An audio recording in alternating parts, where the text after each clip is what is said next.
Dean, what's going on?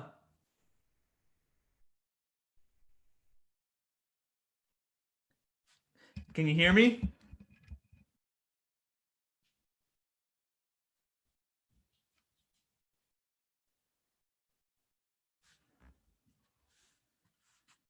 Can you hear me? There you go. What's up, man? All right, yourself? I'm pretty good. You're sideways. Yeah, so I don't know why you're sideways as well. I don't know why it's doing that. Let me see if I can. Really, it could be because my camera's on sideways, so. Oh, yeah, that might be it. We're all hopping in now. What's 2 up, seconds. everybody? Hey, Mike. Yo, what's cracking? Just chilling here with Dean. We're getting ready to. What's up, Dean? Yeah, that's perfect. What's going on, man? How are you? You doing all right? Being stuck in quarantine, not being able to hunt? Yeah, we're still stuck here until the 28th at the earliest. But they put a nix on metal detecting, right? Yeah. Ugh. Well, in England, they're allowed to go out metal detecting in England, but in Scotland, we're still locked down, so. Oh. Damn. So close, but so far. Well, Yeah. I tell you what, I'm kind of jealous because the last time we went out, I got some poison ivy. I don't know if you Bro, guys. I was just about to say, I think I got a little touch myself. Do you guys have that in Scotland? No. No. You guys have what, Not stinging that I know nettles of. and stuff though, right? Oh, yeah, we got lots of thorns, stinging nettles. Yeah. When I was over in England, man, I was doing a lot of fly fishing, and the stinging nettles, man, ate me apart. We don't have that over here. Yeah. I walked through quite a few of those. Was it kind of like almost like a thorn bush?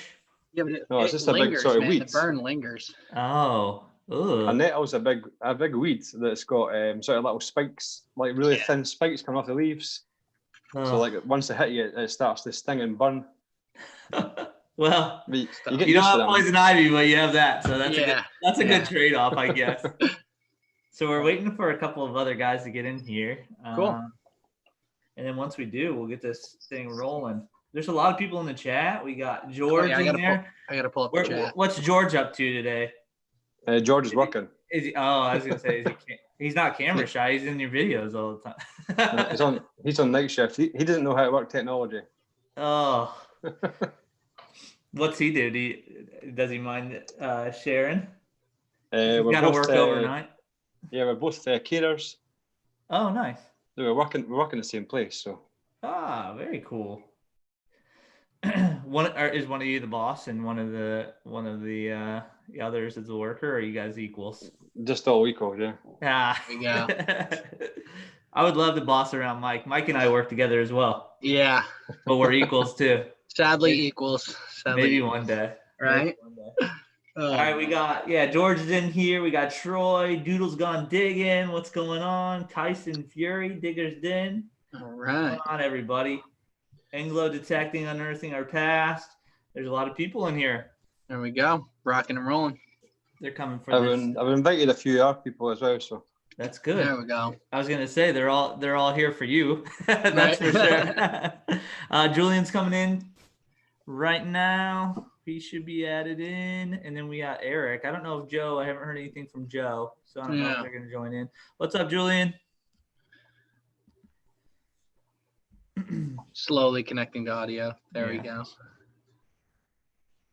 Back in the lab again, yo. There we go. There we go. Dean, have they given you an ETA on when they're gonna open things back up in Scotland? So there's an announcement on the 28th of this month to see whether we're allowed to open up sort of some sport and activities and hobbies. But in England, they've allowed sort of golf, fishing. Yeah. So that opened up metal detecting. But whether, obviously, we've got a different, well, she's not a prime minister, but she's the first minister of Scotland. So it's obviously her rule. So yeah. That kind of sucks. I mean, do you have any access to anything down, in England, or you? No. So we're at the moment we only allow sort of essential travel within. Oh, so you can't even go down, even if you had something down there, you wouldn't be able to. Yeah. So we're where we live. We're only about maybe 20 minutes from the English border. So it's not actually that far, but Right. we're only allowed essential travel.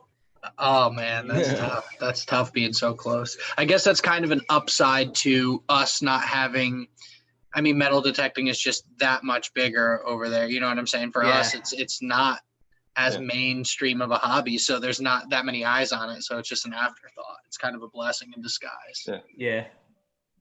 People look at us weird when they see us out in the field. They don't know what the hell we're doing. So That's luckily, like Grasty. So it's not a big sort of densely populated area. So it's kind of in the countryside. So you do get a lot of people driving past and sort of staring at you. It's funny. We because I was asking you if you'd gone to Spring Detectable, because I went over there and I was able to detect when they found that hoard.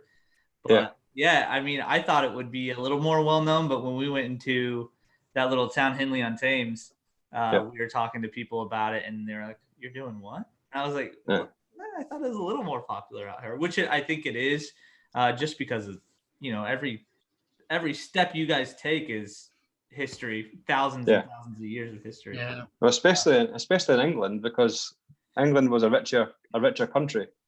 Yeah. So they've got a lot more stuff in the ground. They've got a lot more coins. Like obviously, we found some hammered coins, but in England, every day they go out, I think they find like hammered coins and stuff. Whereas it's insane. We don't find Seems a lot. like every hunt. Yeah. But I Even would give to dig one. Oh, I know. It's funny because even here, like finding something like a musket ball is actually kind of cool. But when we went over there, they filled the buckets. They had the trash buckets, as you know, with musket balls. They were filled with Oh musket man, balls. yeah. Yeah, it's totally different because obviously I watch like a lot of like your videos and other like American channels and stuff. Yeah. And the stuff that obviously I see you guys finding, that's the kind of stuff that kind of like we would throw in the hedge. Yeah. You know what I mean? Because it's not that old, whereas obviously Right. like, over there it's really old. Yeah. The craziest part about us, you know, our latest history is probably 1600s. You know what I mean? I mean, you can find some Native American points, like arrowhead points that are made out of copper, like the copperhead points. Yeah. But yeah, kettle points. Yeah. So you can find those, which are, I would say, thousands of years old. But other than that, you're talking 1600s is probably the oldest that we're gonna get. Although I did see a guy the other day dug a hammered Roman coin that someone must have brought back with them. I was like, what are the odds, right, of finding that on U.S. soil? You know? Yeah, but, unless you stumble across something, a souvenir or something. But one thing you guys don't get, Dean, is American large cents. So you gotta come over here and at least find those copper coins. I found, funny enough, I have found one American coin here, and it was a 1983 $0.25. There we go. There we go. I just saw someone in Ireland found a 2-cent piece. Did you guys see that? In Ireland? Yeah, I did. Yeah, that was in one of the groups. I was like, I can't find one of those over here. Find them in Ireland? Are you kidding me? Me neither. Yeah, that's an interesting find. That's cool. So, how long? Your channel's not that old, Dean. But did you have a channel before? Yeah, we had sort of a brief sort of 6 months channel, and like we run a metal detecting club over here. So the channel kind of related to that club. Oh, I see. So we decided to keep them both separate, and also had quite a lot of copyright issues on the channel with music and stuff. Yeah. So we ended up getting like 3 strikes. So I thought we're going to close the channel down. So I thought I can't delete all the videos and then re-edit them because I never had any of the footage. Yeah. So I just thought we'll just start a new channel. Yeah. So we closed that last one down. It kind of made sense that it was Scottish Relics, because the last one was called East Lothian Diggers. Okay. Which unless you know this area, you're not going to know. But that's your club, right? East Lothian Metal Detecting Club. Yeah. Well, that's pretty cool. It sucks though. Did you guys have a pretty big following on the other YouTube, or was it kind of? No, it was fairly. I think we only had about 200. I tell you what, man, it's hard to build a good following. On YouTube, that's for sure. We just busted. We're getting close to 1,200, and as soon as you get up there, it starts to flow in a little bit quicker than in the beginning. It's excuse my language. It's painful in the very beginning. That one's slow. Once you hit that 1,000 mark, people see it and they're like, "Oh, all right, 1,000 monetization, blah blah." And the people are like, "All right, let's start following them." Especially now, because we obviously can't do any content just now. So yeah, that's the hardest part. It's quite difficult to try and pick those numbers up. You guys are making the best of what you can. I see some of your videos that you're posting, without hunting, you know what I mean? So what are you gonna do? Yeah. Gotta do what you gotta do, man. Hey, you gotta keep that swinging arm strong, man. What machines do you guys usually use? So I use the XPORX. Yeah. George uses the Nocta Amphibio, and Alan uses the Equinox and the Garrett AT Max. Okay. It's like our entire team right there. Yeah, that's pretty much us. So I use the 600. Mike uses the Equinox 8. Julian is the Garrett AT Max. And then we have an XP user and then a couple other Garrett users as well. Yeah. And now Joe's using the CTX. Yeah. So we have Chris with the Deus too. You need to get some muscles to use that. I think you ordered the shoulder strap. I mean, I tell you, even how balanced it is, that is a heavy detector. And I was sitting here complaining about the 15-inch coil. Well, that's what I was gonna say. I mean, his was heavy, and that wasn't a massive coil. You know what I'm saying? Like, I couldn't imagine that thing with a like a beast coil on it. Mm-hmm. Well, one of our friends that go out with us, he's got the CTX with a 15-inch coil on it, and I tried it, and it was just like after about 10 minutes, it was just killing the back of your arm. Right. Then it's not fun. It's a workout at that point. Yeah. No wonder you're doing push-ups. You gotta strengthen up for that one. Got to get the bionic. What do you think of the ORX? I don't see a lot of people using it. Yeah, I haven't seen too much. Especially over here. Yeah. Now that the Simplex came out, and obviously everyone's raving about the Simplex, and then the Vanquish, and the Equinox. You don't hear a lot. I was actually interested in the ORX when they first dropped it, and then the Simplex and all that. Then the Equinox came out, and they were all kind of, Yeah. So I used the Equinox. So I had the Equinox 600 first, and then I upgraded to the 800.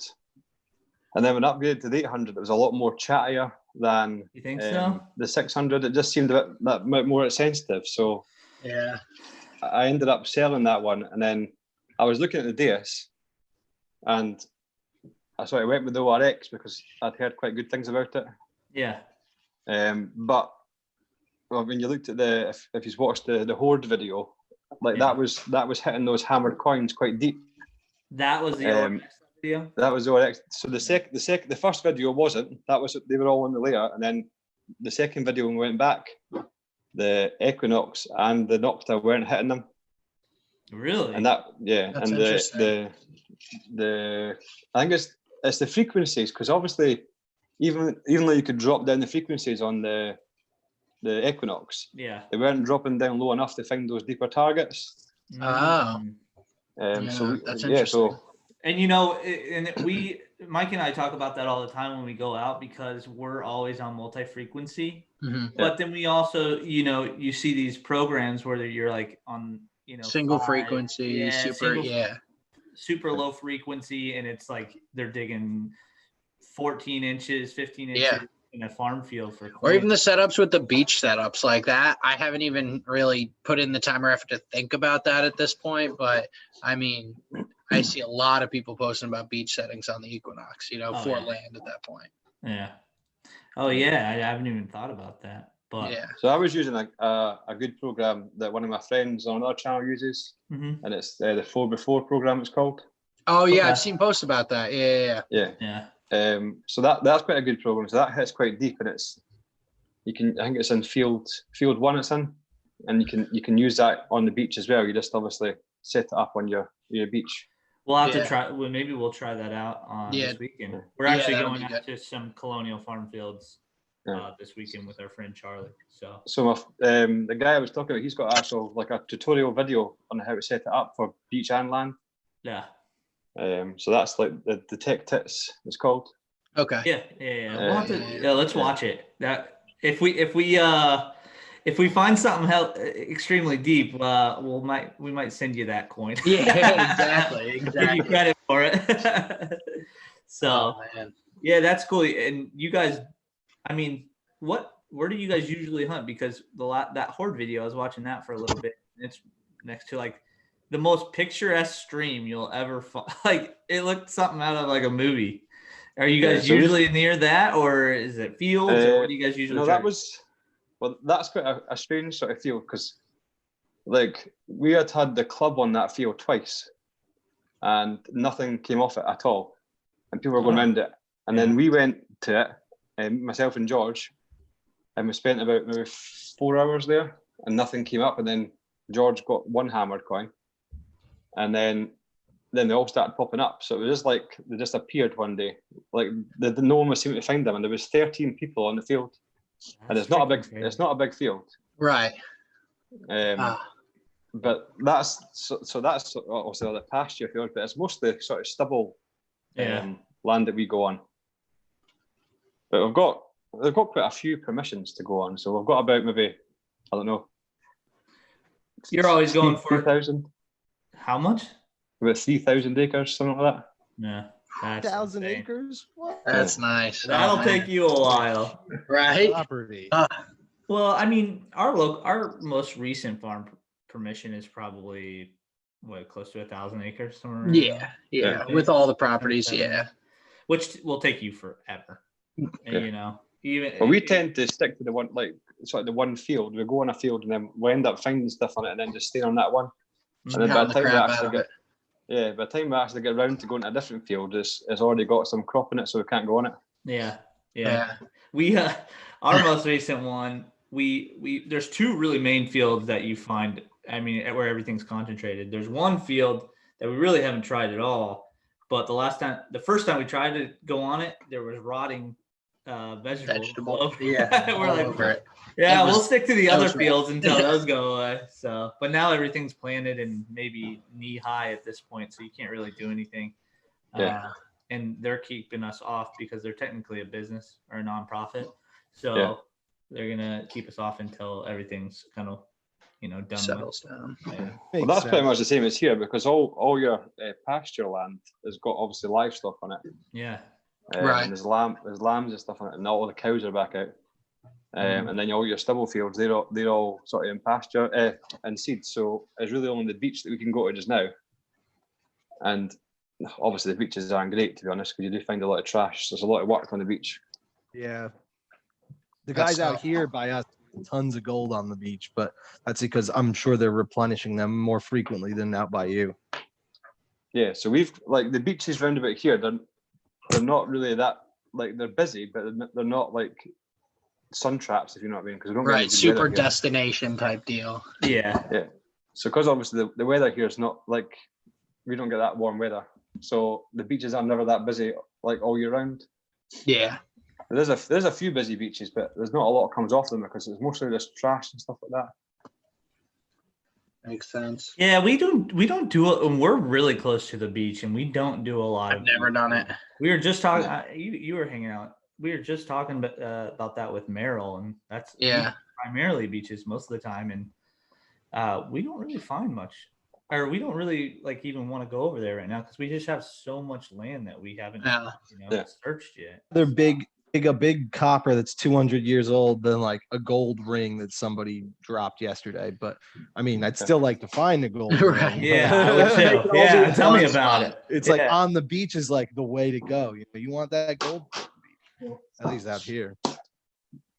Do you when you guys do the beaches, do you find anything old or historical on the beaches too, or is it mostly modern? So on the beaches you do find like Charles I Turner coins, so they're pretty old.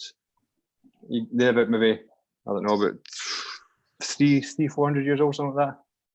Yeah. So it depends on like one of our friends, he goes to like a certain spot on the beach and he brings them up and they're in the black sand on the beach, so there's no mineralization, so they come up perfect. Oh, that's awesome. Oh. But in terms of obviously finding a lot of old stuff on the beach, it's quite few and kind of far between. Yeah. So I have I want to hop into some of these videos and you kind of highlight some of your best finds. Yeah. I have the first one that I was going to pull up is the horse, the harness pendant. What is that? Can you explain what it was? Yeah, so a horse harness pendant. So a knight would have it on the side of the horse as decoration. Wow. So it would have been, so that would have been, I've not got it anymore, it's in the museum just now getting appraised. So that's, so they would basically decorate the side of their horses with these pendants, and they would be kind of painted in different sort of colours, and obviously depending on what like class of knight you were, that depended on, I suppose, what colour. Oh wow. Painted your Was thing. there So any cool. color or anything left on it when you found it? So it's the stag, or I think it's a stag. It's in the middle. That's so that's got some red paint left on it. Wow. After all those centuries. Right. Yes. What time period do you think that is? So that's so I reckon about maybe 1300, something like that. Wow. 1300s. That's so wow, cool. that's amazing. So when I found that, when I dug it up, it was obviously caked in mud, and I thought it was like the little badges that you stick on a walking stick. Yeah, yeah. And then I seen the pendant at the top, and I'd only just started metal detecting really then, so I wasn't really clued up on what these things were. Yeah. And then I thought it was like just a modern day kind of pendant that somebody would wear in a necklace. Oh, And then when I started spraying it with water, that's when we're seeing the stuff coming through. That's wild. That must be so tough. I mean, for us, it's like, okay, we've got X amount of time periods that coins were made here or brought here, right? But for you guys, I mean, the vast scope of what you have to, or what you try and pick up on what your finds could be spanning so many more centuries. That's a daunting task. Yeah. Especially when it's hard to kind of put, because obviously like the medieval period was quite a long period of time. Yeah. So it's hard to try and figure out a date. So as I say, that's at the museum just now. So they'll kind of give me a date on it, and they'll be able to tell you what family it belonged to. Damn. And all that kind of stuff. That was exciting. Did you get that one on video? The pendant? On the old channel, yeah. Uh-huh. And I don't have any because I film everything on my phone. Well, I use a GoPro now, but all the editing and everything is done on my phone. So I don't have any computer to back anything up on. Oh, you do it on your phone now, huh? Yeah. So all the old editing too? Yeah. Oh, so all the old footage was lost. So I've only got photos left. Understandable. But I mean, when are you gonna upgrade to a computer to start editing your stuff? That way you can keep some of this crazy footage that you always do. I have got a computer, but I tried to put stuff on it and I tried to work at the editing stuff. Yeah. And I just find that iMovie is so much easier because I can just do everything that I want in iMovie. And because obviously it offers a lot of stuff just right on your phone, and it's easy. You don't have to transfer it from one thing to another. We're sending Trey stuff from GoPro, but the GoPro obviously I can just transfer everything straight onto my phone from on the GoPro app. Yeah, that's so nice. The only problem, and maybe you don't see this too, but with the GoPro is if you find something like a coin, you have a hard time really focusing on the details of the coin. Yeah. That's where an iPhone really comes in handy because the new ones, they film in 4K, quality. So it's like one of the best cameras out there. So I'm going to pull up, I have a couple of hammered coins that you found. So I'm going to share the screen and then maybe you can tell us how kind of go from there. There we go. Sharing the, oops, I did not mean to do that. So you pulled this buckle out, obviously. Hey, we got buckles like that here too. So I dug one like that. We do find quite a lot of them. Yeah, and those ring up really good. the brass buckle. Oh, so this is a hammered coin, yeah. Yep. So that is So that's an Edward the First. Okay. Okay. So that video there. That's one of our club digs. So that's Edward the First. So that's sort of 12 anywhere between 1272 to 1307. Wow. What a span of years. 72, 1307. Those have dates on them though, right? Do hammers have dates on them if they're not worn, right? Or no? No, those ones don't have dates on them. Yeah, so you have to date them by like iconology and lettering and stuff like that, right? Yeah, so they pretty much use the same coin, like throughout that reign with slight differences. Mm-hmm. But most of the writing on it, that sort of tells you the like the mint mark and like what mint made it. Gotcha. That's so cool. That's awesome. So do you have like any idea of when they started minting coins in Europe with dates on them? Is that like known? Yeah, I'm not entirely sure when they actually started. Yeah. That's minting coins with dates on. I know like your Elizabeth I coins, they've got dates on them. Mm-hmm. So they're the 1500s, so they have got an actual date on them. Yeah. Yeah, these are as early as the 1500s. Wow, that's incredible. Woo. That's awesome. So I don't know. Imagine. I've got one here that's got a date on it. If you just give me 2 seconds. Yeah, grab it. Can you imagine pulling up a coin, guys, and like wiping it off after you've sprayed it? It says like 15. Well, I mean, here's the lucky 31. thing, right? That so many cultures adopted Arabic numerals, right? So that you can put, even from, across different languages and everything like that. Imagine if there was that many more numeric systems, I guess, if you will, and trying to decipher those dates. That'd be wild.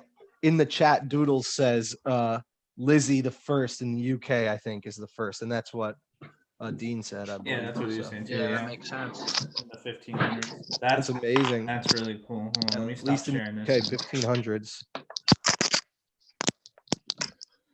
Let's see here. We'll pull it up. I use an Xbox gaming mic.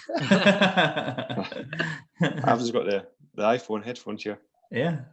I'm saying this has got a date on it. I can't read the date, but this is so Elizabeth I. I don't know if you can see that on the Wow, camera. that's there. a big coin.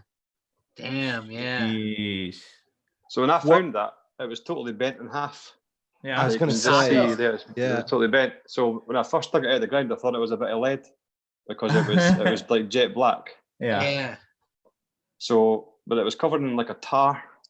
So I'm not sure what it is. So Alan actually cleaned it. What did he And use to then- clean? What did he use to clean it? Do you know? He was using one of those composite pencils Oh, okay. Mm. to get the stuff off. And then one of my friends said about soaking it in lemon juice for like 2 hours. Yeah. and then soaking it in water for another hour after that without scrubbing it, and everything came off it. So That's awesome. Yeah, it's a beautiful coin. But How did you straighten it out? Was it just easy peasy, or like did you have to bake it or boil it? I burnt it on a gas cooker, There you and I go. kind of heated it up and then just hammered it on a bit of softened kitchen it? roll. Yeah.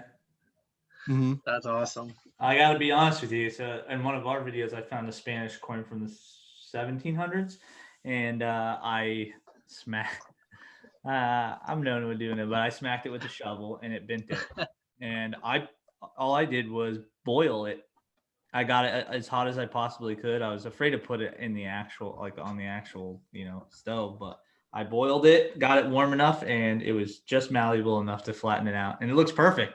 You can't even tell I smacked it. That's the best. That's awesome. See, that's good knowledge though, because I've never found a coin worth boiling yet. So that you guys had some success at least on the stove and boiling makes me feel good. Yeah. You just got to heat it up, Well, I tried boiling that one, but it is pretty thick. Yeah, as well. that looks like Yeah, that must have screamed unless it was like super, super deep, right? No, wait, it was actually on the surface, like What? flat surface, but it was quite sort of low down. On What? the surface. Dean Oh probably was my like, God. that's an aluminum can. and on that ORX, it's like Yeah. Right? weep, weep, Do weep, the weep, weep. 6-inch, 12-inch test, right? Yeah. Oh, Yeah. Well, I found that with the Equinox. I still had the Equinox at that point.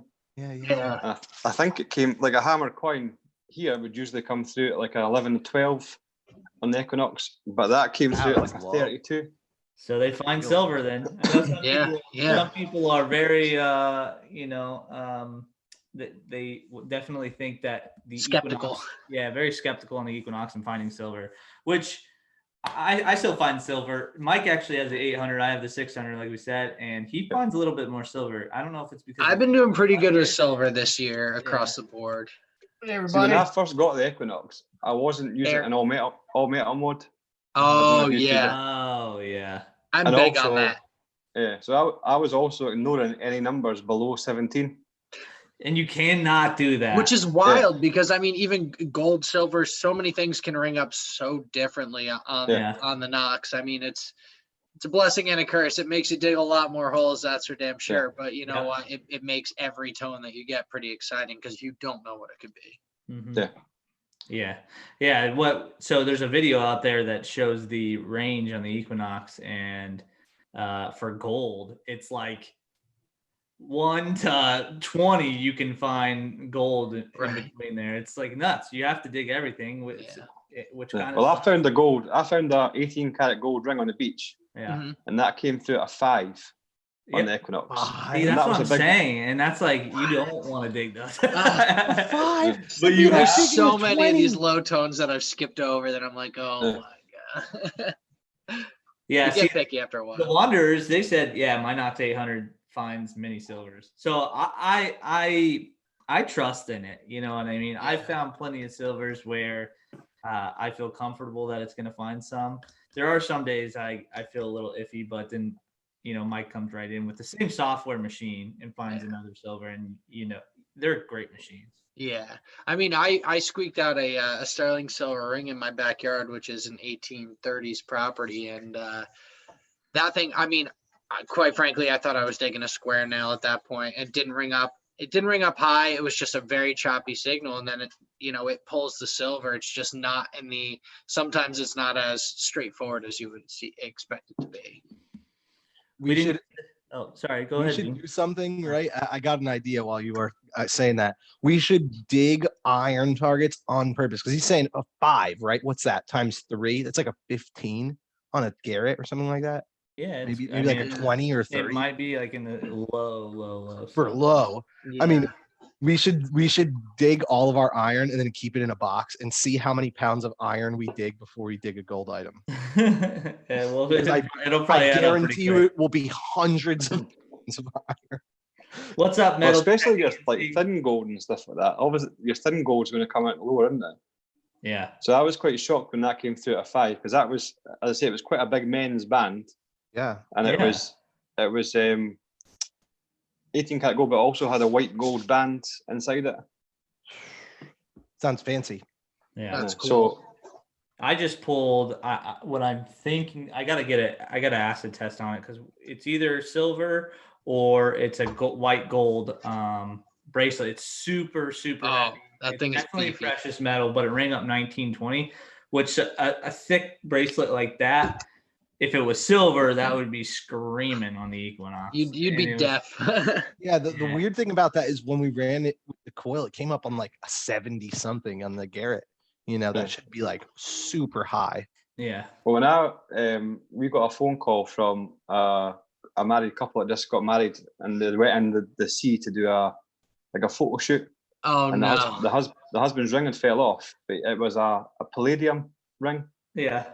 And that came through. That came through at 20 on the Equinox. Really? But you ended up finding it, huh? Yeah. So I found it within about an hour. That's awesome. Yeah. Quick recovery. That's sweet. You ever thought about doing any of the diving stuff? Getting into diving and metal detecting? The water's pretty cold here. It's pretty cold here too. Outside of the summer, it's even Yeah. freezing during the summer still. Yeah. Throw on a wetsuit, lather up in goose fat, you're good to go, right?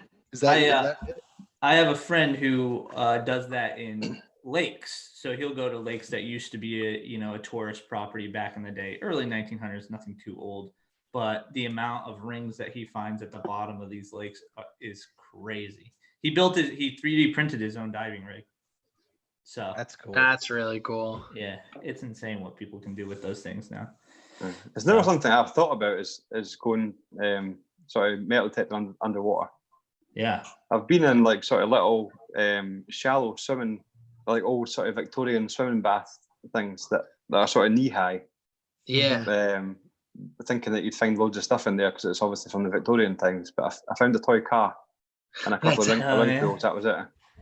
That's interesting. I mean, it's crazy how some of those spots that you think would just be like, no pun intended, a gold mine of good finds, and there's so much traffic and stuff, and then they just have nothing. I mean, like the carriage house we hit this weekend, it was far and few targets in between. No. When we go back to that Horde site on the, obviously you've seen that river running through it. Yeah. So where the coins are placed, right on that bank, and there's going to be more coins in the actual river. So we're going to have to actually go in the river. That's cool. Yeah, I was going to say something. Let me, as we talk, I'll pull this up because, so I was going to say that the finds, that Horde is literally like right on the edge of the bank in the water. I was like, so they're in sort of a 20 foot sort of radius area each other. So now whether it's been like one pot full of coins, and then at some time that river that runs through it we call it a burn.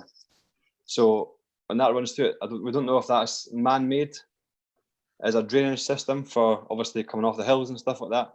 So if that was man-made and it's been dug out, possibly whatever pot was under there with those coins in it has been chucked and then hit off rocks and scattered over time. Oh yeah, that makes sense. Yeah. Damn. So that river that's there, like that might have not been there at that time. That makes sense. Yeah. Makes And then sense, erosion just eventually. Yeah. What era are the coins again? So they are Edward I as well. So they are 1272. I've got a couple here because the museum's closed just now. So the other 6 that we found in the second one, they've not been posted yet because the museum's closed. So I've got I've got 6 here. I don't know if you can see that in the video there. Yeah. I've got 6 here on different cases. So as you find stuff, as you find a hoard like that, you have to You're document obliged to it, report it, right? Yeah, you have to Yes. report it. Yeah, so we reported that sort of straight away, and then whatever more we go down to that site, any coins that now come off that site are classed as part of that hoard. Yeah. How far So does that expand out to? Like, what is the within reason distance for it to be part of the horde? It's going to be pretty much that one field because Okay, yeah, just within the field itself, right? Okay. Yeah, because the fields, as I say, it's not that big a field.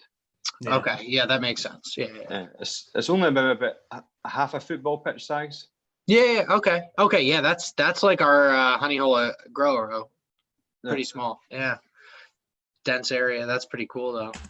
Yeah, here's some of the. They've already started pulling out. Or you guys have already started pulling out a few of them.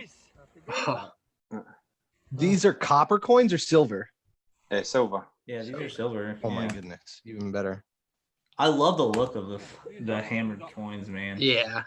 They just Well, look especially ancient. here, because obviously you are getting excited about them there, but when we find them here, we do get excited as well because we don't actually find a lot of these in Scotland, like hammered coins. Okay, yeah, that makes sense. Yeah, So because, are these Sorry. coins like in England or a little further down kind of common, these hammered coins?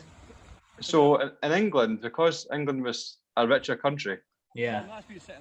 you do find a lot more Yeah. hammered coins, whereas Scotland was it was poor and it was just full of little clans and stuff like that.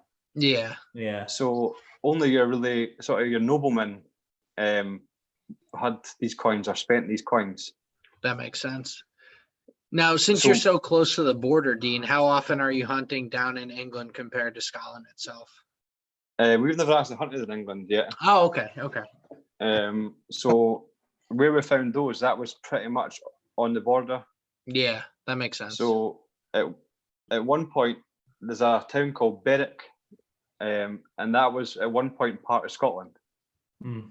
When these coins were minted, that was part of Scotland. So okay. So they're Scottish coins?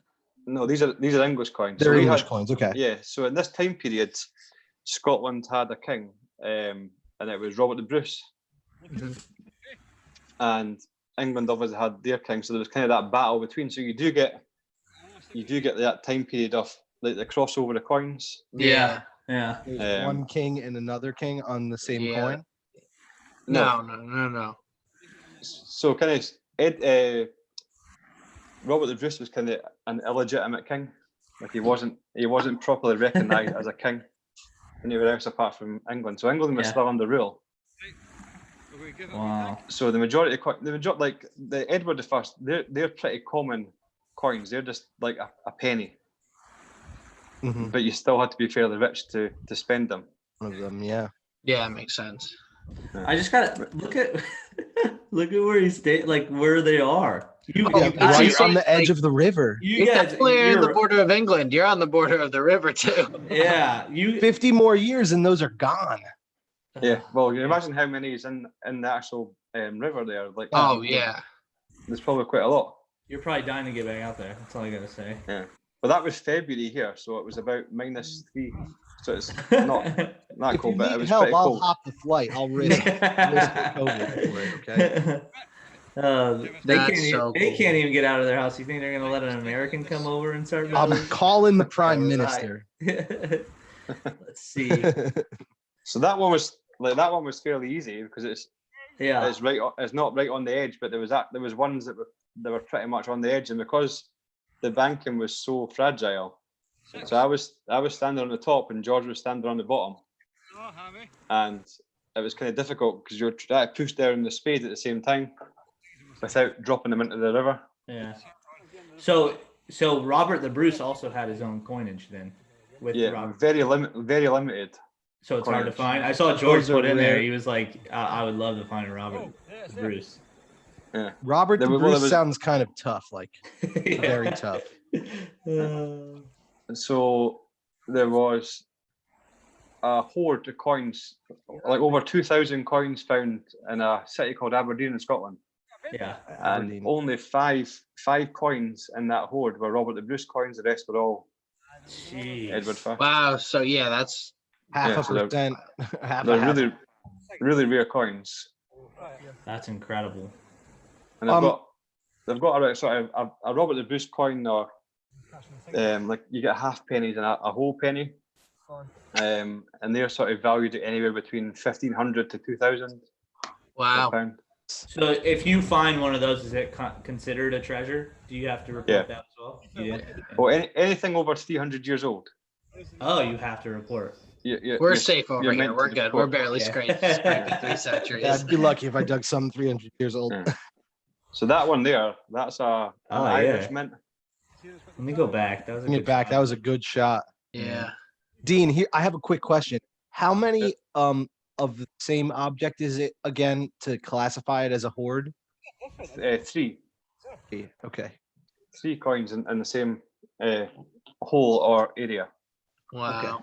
In the area, is it defined by like a certain distance, or I suppose it depends on how close the coins are. Like obviously, when you use with Detectiveville, you've seen how widespread that hoard kind of was. It was kind of scattered everywhere.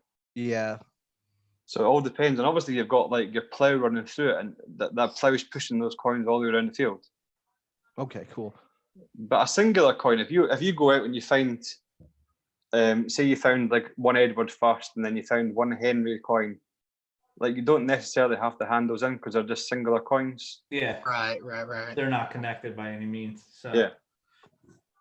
now for these though, you're working with the museum. You report them. Do they give them back or do they buy them from you?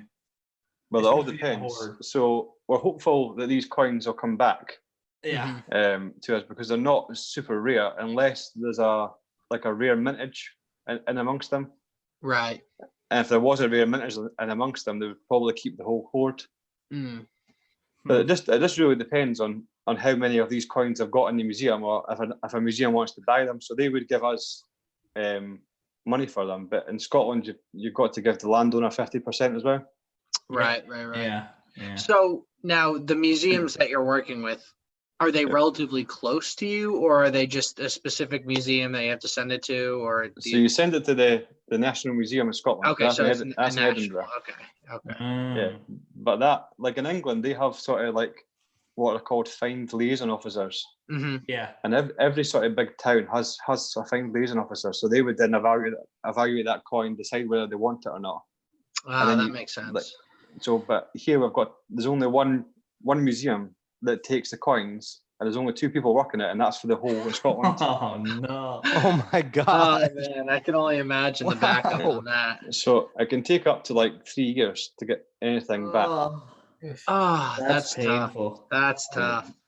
So the horse harness pendant that was handed in there would have been November 2018. So you're almost there. And I've got they have gave me a valuation on that. So that was valued at like £100. Okay. Yeah. So, but that's the museum's valuation. Then it's got to go to like the set, have a meeting, and they discuss all these things, and then they decide if they want them. So it is a long process. They drag their feet on that, huh? Yeah. Especially on £100 item is awesome to dig out of the ground, but for the museum, I'm sure they're dealing with like 50,000 pound items and 100,000 pound items dependent. So like that should be something that comes in and gets out, you know. Dean's just like, give me my damn pendant back. Yeah, he's like, send it back, dude. Come on. So the museum, they have, so the pendant, they have claimed it, so that I won't get that back. Oh, wow. So but that's kind of cool though. Your name, will your name be a tribute to the find in the museum? Yeah, well, we fill out a form here, so you're right at the bottom if you want your name to be included, but they don't always include your name on it, especially like an item like that. It's probably going to go into storage. Yeah, true. And then it'll come out when it, like the museum sort of maybe do little travel places, and they'll take certain finds. Right. They'll and then it'll be loan it then to another museum, or they'll build a display of night pendants they put out for 6 months or something like that. Yeah. But realistically, I'll probably just say found by a metal detectorist. Yeah. kind of stinky. It's what at the You end know of what? the day you got the video footage of it. Exactly. It would be You got the shorter to type memory. Dean, though. It'd be way shorter to type Dean and then instead of Yeah, right. Yeah, instead of right. metal detectors, put Dean found them. Well, that's neat though. I mean, maybe one day you'll see it sitting in a museum somewhere, so that's pretty cool to say. Even us, we some of the stuff that we find, we're trying to make displays for the places that we're finding it and historical societies that we find, because usually, kind of like those liaisons that England have, we have historical societies. Yeah. Which you guys probably have too, but they really treasure some of that sort of stuff. So, but it's hard working with them, because even our historical societies don't really understand what our hobby is. So, which kind of blows me away. But the visual of a lawn is wildly overvalued here versus some of the history. Yeah, Doodles goes. Most archaeological finds come from detectorists reporting and handing it in. Yeah, that's pretty cool, because we don't have that over here. So at the very least, you can say the hobby provides to the cultural development of the country, which is really, really cool. And they still want to outlaw it in most places. Yeah. So these are awesome close-ups of the coins, though. I mean, the detail. Really are those called like long cross or short cross? So that's a long cross. Okay. And then your short crosses will the cross will only come into the first circle. Ah, that makes sense. Yeah. Yeah, that's really cool. I would love to find a hammered coin.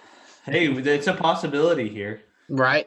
What's his name? Steve from the Hoover Boys found one. Mm-hmm. I'm pretty sure it was Steve. At least it's one of the Hoover Boys. They get pulled up every once in a while for sure. It's wild. Yeah. When I was I don't know about you guys, you probably come across a lot of stuff that you don't recognize when you first dig it up. Yeah. So when I was at Detectival, I dug this plate. It's probably this big, and it had an owl hand sketched in it, and I had no idea what it was. And it was, the owl was in a gold sketching, and it was like I don't know if it's a brass or a copper plate. Well, it turned out it was a medieval belt buckle plate, I guess. I had no idea. When I first dug it, I just thought it was a cool design on a copper. But then once they had the fine liaison there, I had to turn that in just because of the historical value of it and how old it was. But you gotten any updates on that? I've talked to him. Honestly, it's more on me for not following up with it as much as I possibly can, because he said there is a possibility that he could send it to me, but I haven't followed up with him, so I need to. Just send it here. It'll be quicker. Cool. What? Send it to Gene. He'll have it. Yeah, there you go. See, then that gives me an excuse to come to Scotland. Exactly. You're just to pick it up. Yeah. You'll have to go pick it up, of course. So yeah, that was really cool though. Did you know what the pendant was when you first found it? Had you seen one before? When I cleaned it, I knew it was something of kind of importance, and I put it on one of our Facebook groups, and then somebody said what it was, because I still didn't have a clue what it was, even when I cleaned it. I tell you what, some of these ID me pages, the identification pages, these guys, they're amazing. They know everything. Yeah. It's insane. But when I found this, I don't know if you're going to see it on the thing here. So this is my first hammer coin that I found. Cut coin too. That's amazing. Yeah. So that is a William the Lion, William the First of Scotland. So that is 1165 to 1214. Oh my goodness, that's awesome. So I didn't have a clue what that was, and the guy that I was with, like he's been detecting longer than me, and he says, "Oh, I think that's a William the First." So he put it on Facebook, and within like 2 minutes, somebody commented saying, "Yeah, that's what it is." Even though there's not a lot of detail on it, you can just see, like the crescent moon and stuff like that on it. So that was my first. That was actually sitting right on the surface. Well, I found it with a metal detector, but it was sitting like sunbathing, as you call it, sitting on the surface. Wow, that's wild. That's wild. Dredged up that close. I'm gonna pull up the Louis the 13th video real fast. So let's see here. Now, what's the background on the Louis the 13th? Is it are those tough mintages and tough coins to find, or? I've only found one, but that's, I don't know, like there's nothing else comes off that field. Oh, really? Like, at all. And we went on that field. It was the first ever time we went on it. I've got it here actually somewhere. I love That's that caption. Yeah. Battling a lot of shite. That's a pretty badass coin too. Look at That that. yeah, that's gnarly. But when I first pulled it up, I didn't know what it was. And I thought it was just a hammer because it was quite dirty. And I just seen the writing in that round about it, and then I seen the fleur de luz on the back, and I thought I knew it was Oh, French yeah. then. Yeah. I'm trying to find it here. I've lost it. That's a good problem to have, right? You got so many sweet historical coins. It's just, I've get got lost boxes full of stuff here. That's awesome. Are He's you got like married? a treasure chest. He opens, it just shines. Goes, oh. Are you married, Dean? Yeah. What's your wife think of all your treasures laying around? her She's as long as they're in a box, she's quite happy. Every wife. That's more, yeah, that's more contained than mine is. That's for sure. Not like display them around the house or have them lying around anywhere. Mine are stuck in the garage. Mine's in a box in a cupboard. I'm trying. I don't even know where this coin is, to be honest with you. Well, you see it- the fleur de lis itself, right? I mean, that's been used by the French for, well, like probably 1,000-ish years, right? And it's Yeah, so pretty. that's- It goes pretty far back, right? Yeah, we do find a lot of like French copper coins. Really? Like there's one there. Huh. So that's like called a turner. Called. Okay. Okay. So that's kind of where we got the name for our, like Charles I and Charles II turner coins. So that's got the fleur de luz in the back, but you don't actually find them in that good condition, to be fair. But when that one came up, it was kind of sandy soil. Mm-hmm. So I think that's why it's in such good condition. Yeah. That it was found in Yeah. that kind of sandy soil.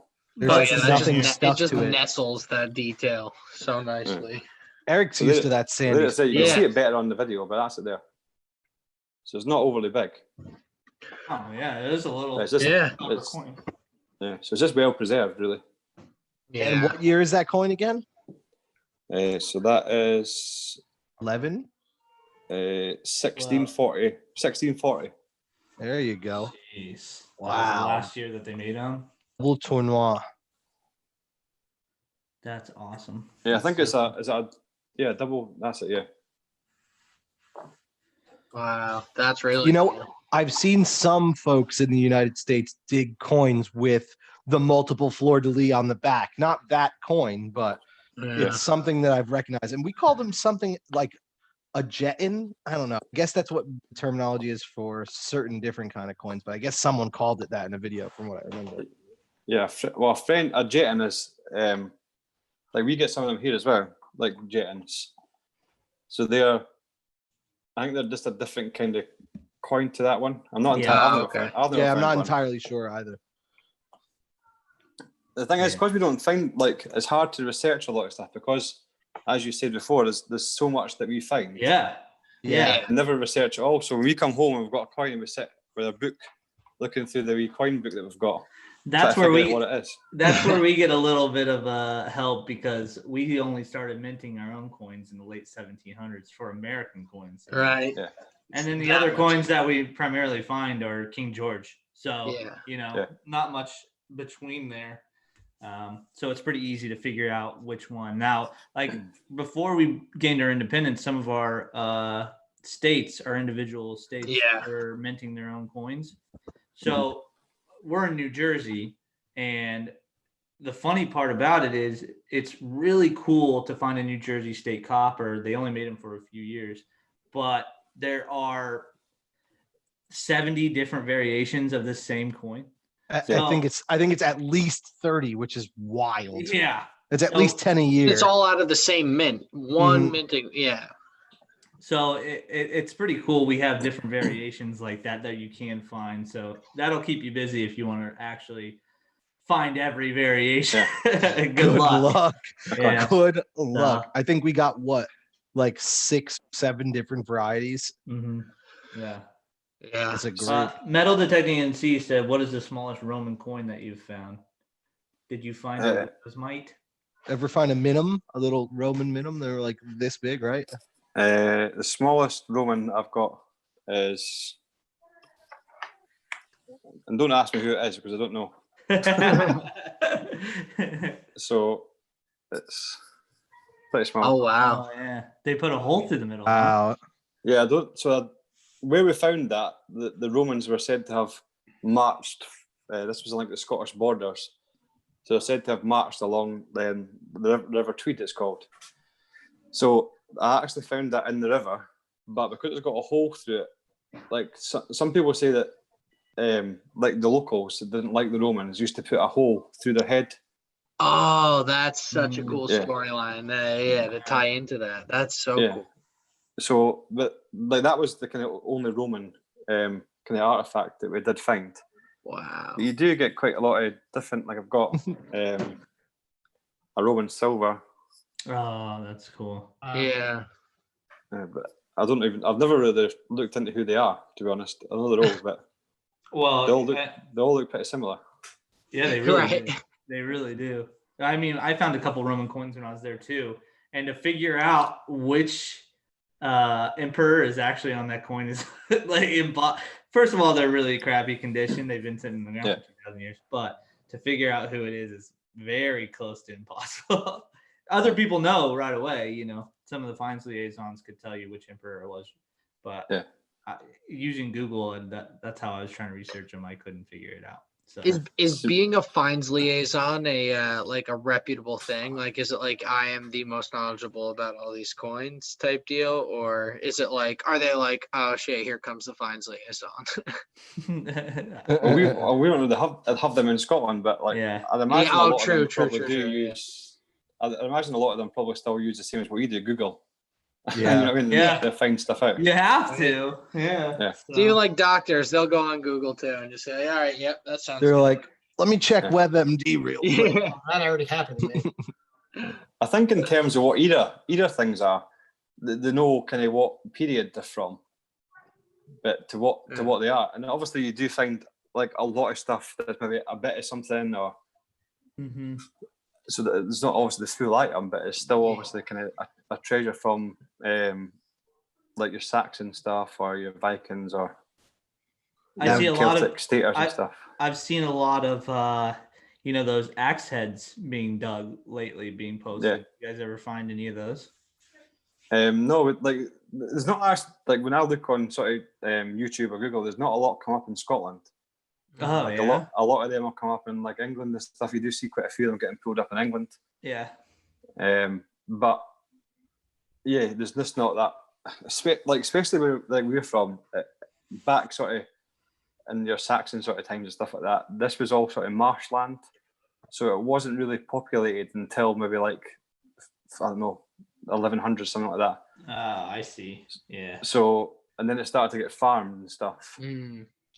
You still find some Roman, so that's good. Yeah. Yeah. So like Roman in this kind of like where I live, like you don't find hardly any Roman stuff. So that was found down in the borders. So that's about an hour and a half away from me. And then that's when you start getting into your Roman stuff, because that's the kind of route that they followed. They didn't really come here. Yeah. That's cool. Do you find any military? Anything?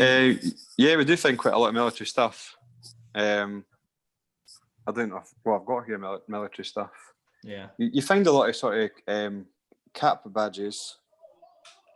I've got a cap badge here, I think. We have that, but like in militia form. Yeah. Lots of different militia cap pieces. Yeah, so you'll find like bits like that. Oh, I see. Which is obviously off like your collar or something like that. Yeah. That's cool. And then you've got again like pieces like maybe cap badges. But I kind of I've not found a lot. Yeah, we don't get a lot of military either. Either do we. I've still never dug a military button, which is lunacy. Oh, wow. Yeah. When we get a lot, like you get a lot of military buttons, like your gold gold gilded. Yeah. Oh, yeah. But they're just pretty common. You find nearly one of them nearly on every hunt. So Wow. That's But they're wild. never- Yeah. We're they're hyped never in up good over condition. those. Yeah, because most of our military buttons usually where we're hunting either date back to the Revolutionary or the Civil War, which are huge Yeah. turning points in our country's history. So we get pretty pumped up about that. Yeah. But we don't ever find any, so it No. makes it kind of tough. So Yeah. obviously, metal detecting in North Carolina, he's always in here. He says he finds a lot of military stuff. Yeah, Hopefully we'll find some in PA this weekend. yeah, That's where I got my So last military button. So Yeah, so Do we need Well, to that's wear too- masks? Do we need to wear masks here? we have No. to everywhere we go. Yeah, pretty We've much. not. We've just been told that it's advisable to wear a mask. Yeah. There's not actually law that we have to wear one. If we're out and about, in the field, social distancing, we don't Yeah. necessarily need to wear a mask. But if you're in Yeah. a store or anything along those Yeah. lines, you definitely have to. Border Hoarder had that video out today where Saw they that. started with all their masks on. yeah, I saw that. Yeah. So Tossing vines to each other.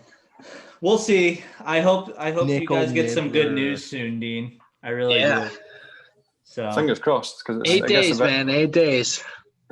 Well, that's if we're allowed out in 8 days. yeah. That's true. Yeah, I hope they announce that because there's probably people going crazy in Scotland right now trying to get out and go hunting. I know, Well, I would especially be. when you look at all the when we look at all the videos of like a lot of our friends live in England and stuff, and they're all out Yeah. detecting and Just finding rubbing nice it in. things. Yeah, And like Yeah. you said, being so close to the border, that's got to be even that much more taunting. yeah. They're probably digging at the border, flicking you off from the Right, outside, right. saying, Yeah. "Suck Just it." close enough. Right on Like, the edge. showing us coins and stuff. Yeah. And Surface a lot of fine, them seem to be going out now, and like one of the friends on here, Digger's Den Tyson Fury, he just found a Celtic gold stater, and that was like his first dig after lockdown, and he went out and found that. That makes it worth it, huh? Oof, Yeah. what a great And- dig. So a lot of them have found gold like on their first dig, so that's kind of annoying as well when you see them finding all this gold.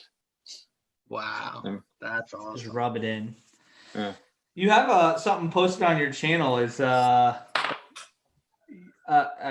discount code. What company is that?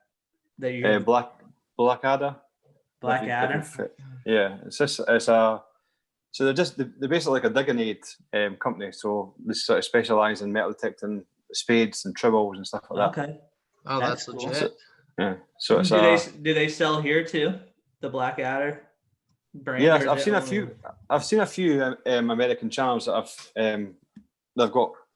they use a lot of Blackadder products, but it's a little family company based in England. So they sponsor our channel. That's awesome. That's That's really sweet. cool. I'm pulling I'm it on up their now. website right now. Yeah. Ari, do you want to share your screen? I was gonna pull it up too, and then give your discount code. So when people watch this, if they do, I'm gonna say the prices seem pretty affordable. Yeah, I have seen quite a lot of people using them in America. I don't know if like your stores that stock those kind of products over there. I don't know what you use as Evolution and stuff like that you stock. Yeah, we Oh. use So we have the Lesh company that a lot of people use, Gravedigger, a lot of people use. There's a Mhm. couple different yeah. Excalibur, a couple For others. our area, Lesh is I think made in New Jersey. Yeah, Lesh So, is based out of New Jersey, so we it's use their products nice because and easy. I bought a Lesh with a broken head used and they replaced it. That's Yeah. service right there. I've never ever bought a product where they were like, yeah, 3 years, the head's broken. Oh, no problem. We'll replace it for you. I couldn't believe it. But these shovels look like they're high quality and a great price. Yeah, these are cool. I like these a lot. Yeah. What's So your we discount use code? this Scott Relics, and it's 10% off. That's great. There we go. I'm not sure what Most I'm not sure what your delivery cost would be to the States though. Well, we got some people over in your area, so hopefully maybe they'll use it. Most of them are already your friends, so they probably all have these anyways. But you never know. It looks like So we from the use the- website page, 60 pounds, the most expensive one. That's pretty good. Do you So use we the use Maximus? this. We use the Spartan, which the is Spartan. yeah. So that's sort of at the bottom of the page. Oh, bottom. Somewhere. Let's see. I did see you did a There it is. Spartan show. There it is, the Yeah. Spartan. Those are 70. really nice. That's nice. I saw you did it. Was that the one you did a review on, Dean? Yeah. Yeah. So that's pretty good space. So that the red one there, that's a Spartan as well, but that's a slightly different material. And that there's a magazine over here called the Searcher magazine, Mm-hmm. and they collaborated with the Searcher magazine to create the two Spartan products. But the red one's the main one because the Searcher magazine, their colors are red. Oh, that's cool. That's cool. Yeah. So that's why they're pretty good space, especially that the boot saver that's on them. Because Yeah, like that's pretty sharp. Well, Yeah. that's what Metal Detecting NC said. He says, I have a Lesh, but I had to welt some rebar on the footrest because my foot kept slipping. I And have that problem too. I do find that too, that if you don't hit it just right on the top of the shovel, your foot slips off. So Like well, raises the it. main difference was really that like the spade that I used to use didn't have that foot plate on it. So I went through 2 pairs of wellies because the hole went right through the wellies. Oh man, that's tough. I could see. But that's quite a wide boot fitting, so you don't really slip off it, even in the wet. That's nice. Yeah, goes a long way. Now the real question is, are you gonna try out the Apex, the Garrett Ace Apex? See, I'm not never really been a Garrett user, to be honest. I had a You Garrett got doesn't what? have that European appeal there. A lot of people use the Ace though. That's true. The Ace E, right? The I or the Ace. Somebody in the 400i. chat. Somebody in the Yeah. chat said they use the 400i. Yeah. That's Yeah. the popular machine, but other than that, I don't see Garrett very used very much there. Yeah, well, the Garrett, like your 250, your Garrett 250, and it's still your kind of go-to detector when you first start out. You can Entry get, level, Yeah. yeah. but I think now that like obviously you're saying about the simplex and stuff like that, that's kind of flooded the market of high-end detector for a low-end price. Yeah. Yeah. John Spielman says I have the Stingray stainless. It's by far one of the best purchases. That's got to be a special edition. I haven't heard that one out there. Yeah, Stingray stainless. Oh shoot. Well, But that's cool. I don't think I was that impressed with, like when I looked. I seen obviously the video for the Garrett when it the live launch thing, and I thought it was going to be like a sort of a brand new detector in a sense, but it looks like what they've done is they've just combined all your Garrett aces into one and made it. Were obviously you a one watching machine. the live reveal, Yeah. Dean? So did you see in the chat once they said the Garrett Ace? Immediately people are like, I lost it. another ace, no. But we do a lot of work with Andy O'Neill, who's a big distributor here as far as metal detecting, and he just came out with the snake skins. I don't know if you've seen those yet. Yeah, I've seen them. Yeah, Yeah, they're super cool. But Yeah.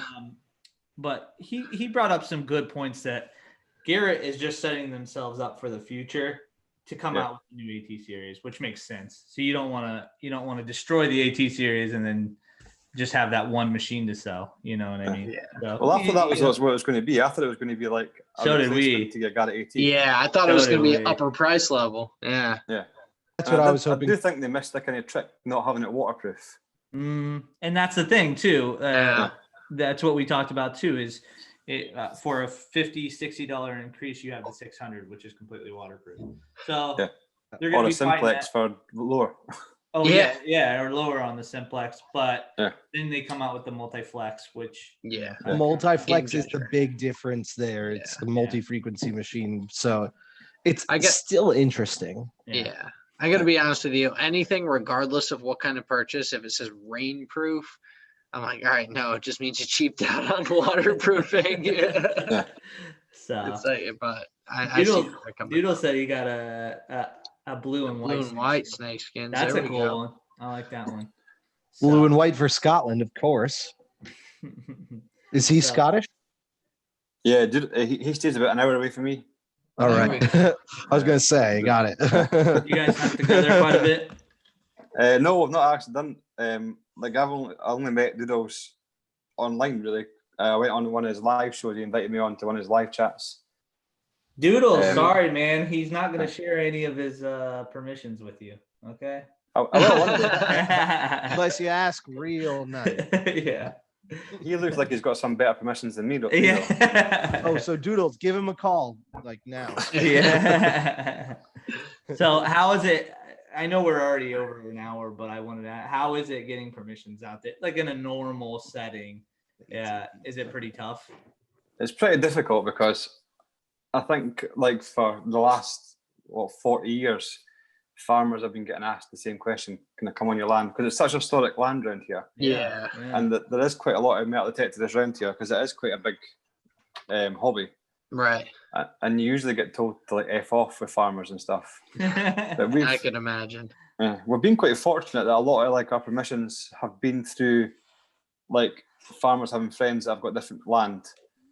Yeah. So they kind of all link into one another, or like friends of friends, and It's all about the word of mouth referral. Word of mouth is huge. yeah. And I think like we've got, I don't know if you have it over there, like metal detecting insurance. No. No, so we've got it's called the National Council on Metal Detecting, and it costs like £10 for the year, Right. and that covers you up to like £10 million for like like damage and stuff. So once you, kind of when you go to a land and you show them that, it kind of shows them that you're serious. I think. You're legitimate. Wow. Yeah. And they know that they're covered. But I think a lot of the farmers also get worried that if you find something and then all the archaeologists come around and the whole farm's out of commission and stuff like that. Yeah. Right. It's a cash flow that's just dried up at that point. Yeah. And unless you're finding a couple $1 million worth of coins and stuff, it's the payout isn't there. And you do get quite a lot of like unexploded bombs and everything here as well. That makes sense. Yeah, that makes sense. Because I think farmers are very skeptical about letting you in, but most of the time it's just because they're fed up with people asking. And a lot of the farmers are really old, so they've been at that farm like for the last 50 years. Yeah. Yeah. So every other week they're probably getting somebody around coming and asking. Yeah, word of mouth is huge. And then being from are you from that area, or did you move there recently? I'm from here, so yeah. Okay. So knowing people and having roots helps out a lot too. Yeah, I think if you kind of show that you've researched the history of that area, they kind of know that you've put that little bit of work in to go and ask there rather than just randomly knocking on the door. Hey, this looks old, let me detect it, versus hey, I know the legitimate history of the area, let's find something. And because like farmers here, like a lot of it makes it hard as well because a lot of farms don't actually farm their own land anymore. Right. So they just own the farmhouse and then all their land sublet it out. Yeah. So it's trying to pinpoint what farmer owns what field. Like we've got one field, it's quite a big field, but it's owned by 4 different farmers. So the field's split into 4. But it's the same field. So goodness. So we have to get permission from all 4 farmers to go on so we could walk around the whole field. Yeah. That's wild. That's wild. All right. Well, we're over an hour. And that went way too fast. So maybe you'll come out and hang out with us again, Yeah, sure will. And if you guys are watching and you're not already subscribed, I know there's a couple American guys in here. Go over to Dean's metal detecting channel, Scottish Relics metal detecting, and subscribe. Hit them up. Get them to that. You're already at like 600, yeah? And you haven't been doing it. 530 or something like that, yeah. Yeah. Get them cruising. And that's not, it took us a while to get to where we're at. So you guys are cruising pretty quick. So go subscribe to them. If you want a shovel, use their discount code. Use a 10% off and tell them I sent you. Yeah. There we go. So, all right, man. Well, if you ever want to come to the States, let us know because we are just a flight across the water and we're right there. And it's not really that expensive. So, and the same applies here if you want to come over here. There we go. Man. We're definitely. I won't charge you too much. Hey, that's fair. That's fair. If you get the chance to find something like that, it's impossible here. So, just let us know. We'll stay in touch. We're always messaging each other, and hopefully, we'll have you back on. We'll chat some more. No problem. Cool. All right. Well, thanks for having me. Yeah. Thanks, no problem, Dean. That was awesome. Right. Bye, guys. See ya. All right.